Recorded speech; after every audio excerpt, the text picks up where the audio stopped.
अस्सलाम वालेकुम स्टूडेंट्स, मेरा नाम नुमान खालिद है। और आपको यूट्यूब के इस मुनफरद चैनल होम ऑफ अकाउंटेंसी पे खुश आमदीद कहते हैं। प्यारे बच्चों, ये वाला लेक्चर बड़ा ही इंपॉर्टेंट लेक्चर है। और ऐसे समझ लें कि जितना आपने पहले पढ़ा था वो 10 नंबर का या हाफ पोर्शन था न्यूमेरिकल का, और ये बाकी का हाफ पोर्शन है। इस हाफ पोर्शन में हम लोग क्या करेंगे कि हम उन स्टेप्स को डिस्कस करेंगे जो हम फॉलो करते हैं after calculation of total taxable income. कि हम जो टोटल टैक्सेबल इनकम जो है, जो कैलकुलेट कर चुके हैं, जिसको हमने प्रीवियस लेक्चर में डिस्कस किया था कि हम 5 सोर्स के बाद 3 तरह की डिडक्शंस को देखेंगे, फिर हम शेयर फ्रॉम एओपी को ऐड करेंगे। तो उसके बाद जो हमने स्टेप्स फॉलो करते हैं, जो 10 स्टेप हम फॉलो करते हैं, उसको हम यहाँ पे समराइज करेंगे। इससे पहले कि हम लोग इस डिस्कशन का आगाज़ करें, जो व्यूअर चैनल पर नए हैं उनसे बड़ी रिक्वेस्ट है कि आप चैनल को सब्सक्राइब करें, और जो कर चुके हैं उनका बहुत शुक्रिया, हम आपके शुक्रगुजार हैं। प्यारे बच्चों, इन तमाम स्टेप्स को, इन तमाम पॉइंट्स को जो ऊपर भी डिस्कस किए गए हैं और प्रीवियस लेक्चर में भी डिस्कस किए गए हैं, उनको एक फाइल में शेयर सम अप किया गया है। उसका नाम हमने रखा है इनकम टैक्स न्यूमेरिकल फॉर्मेट।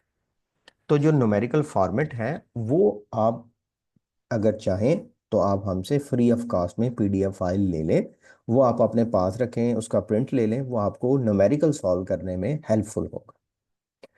पहली बात तो ये है कि इन स्टेप्स में से कौन सा स्टेप पहले परफॉर्म किया जाता है। जैसा कि आपने हमारी इस प्ले लिस्ट का लेक्चर नंबर 6, 7, 8, 9 और 10 अटेम्प्ट किया होगा, और हर दफ़ा जब आप टोटल टैक्सेबल इनकम कैलकुलेट कर लेते हैं तो आप ग्रास टैक्स कैलकुलेट करते हैं, जिसको हम computation of income tax payable का नाम देते हैं।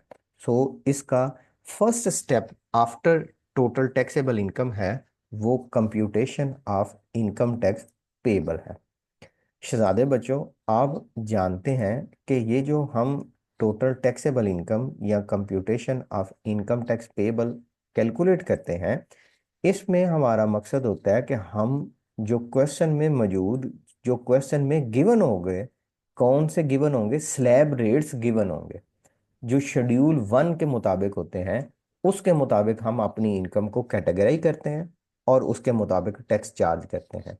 जैसा कि मैं आपके साथ वो प्रीवियसली तौर पर सॉल्व किया गया जो न्यूमेरिकल है, जो हमने प्रीवियस सॉल्व किए हैं, उसमें से ये बता देता हूँ कि ये कौन से स्टेप्स पे हम करते हैं। देखें, ये एक न्यूमेरिकल था। इस न्यूमेरिकल को हमने ये सॉल्व किया था। ये आपके पास लेक्चर नंबर 9 में समराइज किया गया था।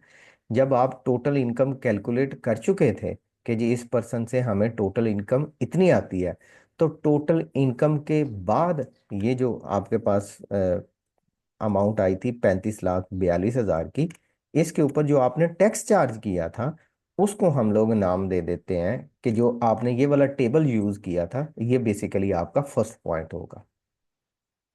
ठीक है जी। ये जैसा कि ये हमारे पास क्वेश्चन नंबर 10 था, इसमें हमने ये जो टोटल इनकम कैलकुलेट की थी, ये वाली, इनमें ये डिडक्शन की थी, share from association of person को ऐड किया था। हमारे पास टोटल टैक्सेबल इनकम ये 14,73,250 था। इसको टेबल में से आपने यूज़ किया था, तो इसको आप नाम दे देते हैं computation of income tax payable. ये आपने हर क्वेश्चन में ही करना है। ये बात आप याद रखें कि ये जो 10 पॉइंट्स हम डिस्कस करने लगे, इनमें से कुछ ऑप्शनल है और कुछ आपको लाजमी परफॉर्म करने हैं, और ये वाला जो पॉइंट है ये आपने हर सूरत में परफॉर्म करना है। अच्छा जी, नेक्स्ट स्टेप की तरफ आते हैं, नेक्स्ट पॉइंट की तरफ आते हैं। प्यारे बच्चों, नेक्स्ट पॉइंट है, अगर क्वेश्चन में share from association of person का पॉइंट मेंशन किया जाए, जैसा कि हमने न्यूमेरिकल नंबर 5 को सॉल्व करते हुए कहा था, तो तब ये परफॉर्म करना है, अदरवाइज आपने परफॉर्म नहीं करना। और इस पॉइंट को आप नाम देते हैं computation of tax on actual income, या फिर आप कह देते हैं जी मैं tax on actual income calculate करने लगा हूं या लगी हूं। तो टैक्स ऑन एक्चुअल इनकम तभी बेटा जी हमने करना है अगर क्वेश्चन में share from association of person mention किया जाए। तो तब आपने क्या करना होता है, ग्रास टैक्स को लेना है, इसको डिवाइड कर देना है total taxable income including share from AOP, multiplied by total taxable income excluding share from AOP.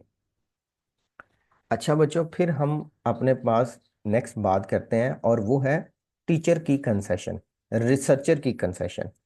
Teacher या रिसर्चर की कंसेशन उस सूरत में दी जाएगी अगर क्वेश्चन में वो मेंशन कर दे कि ये वाला पर्सन एक रजिस्टर्ड टीचर है या एक रजिस्टर रिसर्चर है। तो रजिस्टर्ड टीचर या रजिस्टर्ड रिसर्चर की सूरत में अगर क्वेश्चन में मेंशन हो तो हम उसको इनकम फ्रॉम सैलरी के ऊपर लगने वाला टैक्स का 25% माफ करते हैं। किसके ऊपर? इनकम फ्रॉम सैलरी के ऊपर लगने वाले टैक्स का 25% माफ करते हैं। अच्छा, मैं कोशिश करता हूँ कि आपके साथ कोई ऐसा पॉइंट या ऐसी स्टेटमेंट शेयर कर दूँ कि जिसमें आपके पास वो कह दे कि भाई ये टीचर है और हम उसको जो है वो कंसेशन ग्रांट कर रहे हो। शायद मेरे पास अभी कोई प्रैक्टिस में हो, अगर होगा तो मैं आपके साथ जो है वो लाजमी पॉइंट शेयर कर दूंगा ताकि आपको ये पॉइंट ज़रा क्लियर हो जाए। हम्म, हाँ, ये मिल गया। अच्छा प्यारे बच्चों, ये जो हम न्यूमेरिकल प्रैक्टिस पहले भी की है या आने वाले दिनों में भी करेंगे, ये मौज़म मुगल साहब की बुक है। आप वो बुक बाय कर लें। अगर बुक बाय नहीं कर सकते तो न्यूमेरिकल पोर्शन का फ्री ऑफ कॉस्ट पीडीएफ मुझसे ले लें। इसमें न्यूमेरिकल प्रॉब्लम भी है और उसका सलूशन भी है। अच्छा, यहाँ पे लिखा गया जी, ये जो मैंने आपके साथ विंडो शेयर की है ये कि पीडीएफ फाइल है। एनुअल पेपर में भी एग्जैक्ट इसी बुक में से क्वेश्चन आ जाते हैं जेर जबर चेंज किए बगैर। The following information is available in respect of Falak Shan working as a teacher in a recognise university. अब देखो ना, यहाँ पे ये लफज आ गया कि ये टीचर है। तो जो थर्ड स्टेप है या जो नेक्स्ट स्टेप है जिसको अभी हम डिस्कस कर रहे हैं, ये तभी परफॉर्म किया जाएगा जब हमारे पास क्वेश्चन में वो बता दे कि ये रजिस्टर्ड टीचर है। तो टीचर के होने के नाते हम ये वाला स्टेप परफॉर्म करेंगे। अच्छा, इस स्टेप में हमने क्या करना होता है? ये हमने कंसेशन देना होती है। ये हमने कंसेशन कैसे देना होती है? हमने ये वाली कंसेशन जो सैलरी के ऊपर लगने वाला टैक्स है उसका 25% लेस करना है। हमने इनकम फ्रॉम सैलरी अलग से कैलकुलेट कर लेना है और इनकम फ्रॉम सैलरी के ऊपर लगने वाले टैक्स का 25% डिडक्ट करना है। इस बात को आप याद रखिएगा, अपने पास लिख लीजिएगा कि जो टीचर की कंसेशन है या जो रिसर्चर की कंसेशन है वो 25% टैक्स ऑन सैलरी इनकम है। सैलरी इनकम का 25%। तो ये हो गए 3 स्टेप। अच्छा, ये कैसे करेंगे? ये हमारे पास स्टेटमेंट आएगी तब हम इंशाल्लाह करेंगे। फोर्थ पॉइंट, फोर्थ स्टेप आता है, अगर आपका फॉरेन बिजनेस है और आपने उसके ऊपर फॉरेन टैक्स पे किया हुआ है तो फिर आपको फॉरेन बिजनेस के ऊपर पे होने वाले टैक्स की कंसेशन भी ग्रांट की जाएगी। तो ये बेसिकली क्रेडिट्स हैं, ये बेसिकली रिबेट्स हैं, ये बेसिकली फायदे हैं। पहला फायदा टीचर रिसर्चर का हमने डिस्कस किया। दूसरा फायदा हम डिस्कस कर रहे हैं अपने पास कि अगर आपका फॉरेन बिजनेस भी हो, उस सूरत में क्या होगा कि in case of foreign source income, ये क्वेश्चन में मेंशन करेगा। आपने सबसे पहले फॉरेन टैक्स पेड को लिखना है और वो इनर कॉलम में, then tax payable divided by total taxable income multiplied by foreign income. ये वाला पॉइंट आ जाएगा, दोनों का कंपैरिजन करेंगे, आउटर कॉलम में लिखेंगे विच एवर इज लेस, हम उसको एडमिजिबल फॉर टैक्स कर देंगे। जो इन दोनों में से लोअर वैल्यू होगी उसको यहाँ पे माइनस कर देंगे। ये भी क्वेश्चन में स्टेटमेंट मेंशन करेगा कि भाई हमारे पास इनकम फ्रॉम फॉरेन बिजनेस इतनी स्टेटमेंट से मौजूद है, तो ही आप उसको इनकम फ्रॉम बिजनेस के तौर पर यहाँ पे कंसिडर करेंगे। अदरवाइज आप ये वाला पॉइंट कंसिडर नहीं करेंगे। मैं कोशिश करता हूँ कि मुझे कोई ऐसी स्टेटमेंट मिल जाए जैसे मैंने आपके साथ पहले शेयर की थी कि हमारे पास इनकम फ्रॉम फॉरेन बिजनेस मौजूद हो और आप उसको आइडेंटिफाई कर लें कि लो भाई आप यहाँ पे उसकी कंसेशन जो है वो ग्रांट करेंगे। Income from foreign source business loss हो तो उसको डील नहीं करना, और अगर फॉरेन सोर्स इनकम हो तो उसको डील कर लेंगे। अच्छा, अभी मेरे पास वो कोई ऐसा पॉइंट मुझे नहीं मिला, तो इंशाल्लाह जिस न्यूमेरिकल में हम उसको करेंगे फिर वो डेफिनेटली पॉइंट होगा। अच्छा बच्चे, अभी हम बात कर रहे हैं अपने पास total income, total taxable income calculate होने के बाद के पॉइंट। अच्छा जी, हमने एक डिस्कस किया कंप्यूटेशन वो लाजमी होगी। टैक्स ऑन एक्चुअल इनकम अगर शेयर फ्रॉम एओपी होता है, टीचर कंसेशन क्वेश्चन में मेंशन करता है। फॉरेन इनकम अगर हमारे पास फॉरेन सोर्स ऑफ इनकम का पॉइंट मेंशन होगा तो हम करेंगे, अदरवाइज हम उसका पॉइंट नहीं करेंगे। नेक्स्ट पॉइंट आता है जी एवरेज रिलीफ। इसको हम कह देते हैं टैक्स रिबेट भी। एवरेज रिलीफ का भी नाम देते हैं, टैक्स रिबेट का भी नाम देते हैं। अच्छा बच्चों, एनुअल पेपर में कभी कभार इस टैक्स रिबेट के ऊपर थ्योरी का क्वेश्चन भी आ जाता है। ये जो थ्योरी का क्वेश्चन है ये अलग से हमने सॉल्व किया हुआ है, जो मैंने आपको पहले बताया था कि इस लेक्चर की डिस्क्रिप्शन में इनकम टैक्स थ्योरी के नाम से एक प्लेलिस्ट है जिसमें तमाम थ्योरी के लेक्चर्स जो इम्पोर्टेंट हैं उनको समराइज किया गया है, उसमें इस क्वेश्चन को भी समराइज किया गया है। तो मैं आप रिक्वेस्ट करूंगा कि अगर आप वो ये वाला पॉइंट डिस्कस करें तो वहां से थ्योरी का जरूर करें, फिर आपको इतनी एफर्ट नहीं करना पड़ेगी उसको समझने में।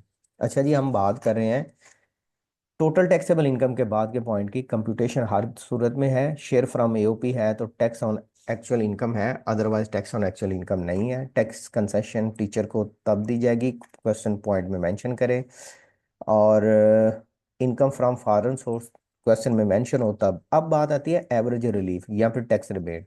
ये तीन तरह के अखराजात के ऊपर रिलीफ देता है। पहला खर्चा है डोनेशन टू चैरिटेबल इंस्टीट्यूशन, किसी खराती अदारे को आपने डोनेशन दी हो। अब सारी अमाउंट ऑफ डोनेशन के ऊपर कंसेशन नहीं है, इसकी अमाउंट की डिमिजिबिलिटी को चेक करने के लिए हम कहते हैं कि भाई जो गिवन अमाउंट है या फिर 30% ऑफ टोटल टैक्सेबल इनकम, इन दोनों में से जो लेस है वो एडमिजिबल फॉर रिबेट है, उसको आपने इनर कॉलम में लिखना है। Contribution to approve pension fund, या फिर जो उसकी अमाउंट गिवन की जाती है, या फिर 20% ऑफ टैक्सेबल इनकम, पहले 30 फिर 20। Installation of point of sale machine section 64D, या गिवन अमाउंट या फिर 1,50,000, इन दोनों में से जो लेसर है वो एडमिजिबल फॉर रिबेट है। यहाँ पे भी एडमिजिबल फॉर रिबेट है, यहाँ पे भी एडमिजिबल फॉर रिबेट है, और यहाँ पे भी एडमिजिबल फॉर रिबेट है। अच्छा, अब करना क्या होता है कि जब आपने इसकी कंसेशन लेनी है तो grass tax divided by total taxable income multiplied bye amount admissible for relief, जो क्वेश्चन में इन तीनों पॉइंट से आएगा। बाज़ का क्वेश्चन में दो पॉइंट भी हो सकते हैं, इन तीनों में से एक पॉइंट भी हो सकता है। इन तीनों पॉइंट्स का एडिशन यहाँ पे करेंगे और इसी वैल्यू को आप यहाँ पे लिखेंगे। जो इस फार्मूले को सॉल्व करके आए वो यहाँ पे लिख देंगे। अब ये शायद ये वाला पोर्शन इतने अच्छे तरीके से आपको समझ ना आए, लेकिन आप ये याद रखें कि हमारे पास इस तरतीब के मुताबिक चलना है। टैक्स लाजमी होगा, शेयर फ्रॉम एओपी हो तो टैक्स ऑन एक्चुअल इनकम होगा, टैक्स कंसेशन टीचर की फिर आएगी, फिर फॉरेन सोर्स की आएगी, फिर एवरेज रिलीफ आएगा जो इन तीन एक्सपेंडिचर से होता है। अच्छा जी बच्चे, जब आप इस पॉइंट को परफॉर्म कर चुके हो, इस पॉइंट को जब आप सॉल्व आउट कर चुके हो, फिर आपने क्या करना है, सेपरेट ब्लॉक ऑफ इनकम को ऐड करना होता है। अब ये जो सेपरेट ब्लॉक ऑफ इनकम है ये क्वेश्चन में मेंशन होगा। जैसा कि आपने जानते हैं कि आपने कैपिटल गेन वाला पॉइंट इनकम जो है बिजनेस के बाद आया था, फोर्थ सोर्स ऑफ इनकम आया था, तो उसमें आपके पास इमूवेबल प्रॉपर्टी आई थी, उसमें आपके पास शेयर्स आया था, तो उसको आपने कहा था कि इनकी वैल्यू को लिखेंगे आप एग्जेम्प्ट वाले कॉलम में, लेकिन आप इनको टैक्स करेंगे as separate block of income. मैं जरा आपको रिकॉल करवा देता हूँ। ये देखें, जब आपने कैपिटल गेन वाला न्यूमेरिकल लेक्चर सॉल्व किया था तो उसने लिखा था जी gain from sale of securities, यहाँ पे लिखा था amount of gain remain in exempted column and taxable as separate block of income at the rate of 12.5। तो ये जो सेपरेट ब्लॉक ऑफ इनकम है जिसको आपने अलग से रेट टैक्स चार्ज करना है वो यहाँ पे आपके पास आएगा। अच्छा जी, गोल्डन हैंडशेक का पॉइंट भी इधर आएगा, इसको हम डिस्कस करेंगे जब आप प्री मेच्योर रिटायरमेंट लेते हैं। कैपिटल गेन, पब्लिक कंपनी की securities, immovable property, constructed open plot, ये सारे के सारे यहाँ पे टैक्सेबल होंगे और जो अल्टीमेट अमाउंट आएगी वो आउटर कॉलम में लिख देंगे। तो पहला पॉइंट टैक्स दूसरा शेयर फ्रॉम एओपी, तीसरा टीचर कंसेशन, चौथा फॉरेन, पांचवा एवरेज रिलीफ, छठा गोल्डन ये सेपरेट ब्लॉक ऑफ इनकम, सातवां आपके पास एडवांस टैक्स जितना भी क्वेश्चन में हो। अब एडवांस टैक्स कौन कौन सा हो सकता है वो मैं आपके साथ यहाँ पे शेयर कर देता हूँ, और उसको आप भी अपने पास नोट फरमा लें। अदरवाइज ज़्यादा बेहतर है कि आप मुझसे ये फॉर्मेट जो है वो इनकम टैक्स का न्यूमेरिकल का ले लें फ्री ऑफ कॉस्ट में, उसका प्रिंट निकलवाएं अपने पास रखें, उसमें ये सारे के सारे पॉइंट्स मेंशन हैं। ये जो एडवांस टैक्स के मैक्सिमम पॉइंट हो सकते हैं उनमें आपके पास टैक्स डिडक्टेड फ्रॉम सैलरी है, ठीक है जी, टैक्स पेड बाय एम्प्लॉयर है, मोटर व्हीकल का टैक्स है, वगैरह वगैरह, ये सारी लिस्ट है। इसके बाद ये हो गया आपके पास point, then income tax payable with return आ जाएगा। देन बच्चों हमारे पास जब income tax payable with return आ जाएगी, पॉइंट ज़रा देख लें। पहला, ये दूसरा, ये तीसरा, ये चौथा, ये पांचवा, ये छठा पॉइंट होगा, ये सेवन्थ पॉइंट होगा, ये एट्थ पॉइंट होगा income tax payable with return, ये एट्थ पॉइंट है, ठीक है। नाइन्थ पॉइंट आपके पास आता है FTR, फाइनल टैक्स रिटर्न। अच्छा, मैंने कहा था कि FTR के ऊपर हमारा एक लेक्चर आएगा जिसमें हम डिस्कस करेंगे कि FTR में कौन कौन से पॉइंट्स आते हैं और उनके ऊपर क्या क्या टैक्स चार्ज होता है। तो आज वो लेक्चर आ गया है जी, कि हमारे पास मैक्सिमम FTR के पॉइंट कौन कौन से हैं और उन पे हम टैक्स रेट कितना चार्ज करते हैं। तो ये है जी वो लिस्ट। जैसा कि फ्लाइंग अलाउंस है तो वो 2.5% है, बोनस शेयर फ्रॉम कंपनी है तो 5% है, profit on interest bank, profit and loss saving वगैरह वगैरह इन सब के ऊपर 10% है, डिविडेंड इनकम है, क्रॉसवर्ड पजल है, प्राइज ऑन प्राइज बॉन्ड है तो 15% है, winning from quiz lottery raffle sale promotion है तो 20% है। मैक्सिमम FTR के पॉइंट यही है। उसके बाद आप कुछ नोट लिखेंगे। अब ये नोट्स क्या होंगे, ये हम क्वेश्चन में इंशाल्लाह लिखना सीखेंगे जो कमिंग लेक्चर होगा उसमें, कि जो न्यूमेरिकल ट्रीटमेंट आपने किसी का किया होता है उसके बिहाइंड जो लॉजिक आप होगी वो यहाँ पे लिखेंगे। अच्छा, क्या लॉजिक होगी अभी इसको ज्यादा सरदर्द ना बनाइएगा, सिर्फ आप इतना देख लें कि नोट आपने लिखने हैं।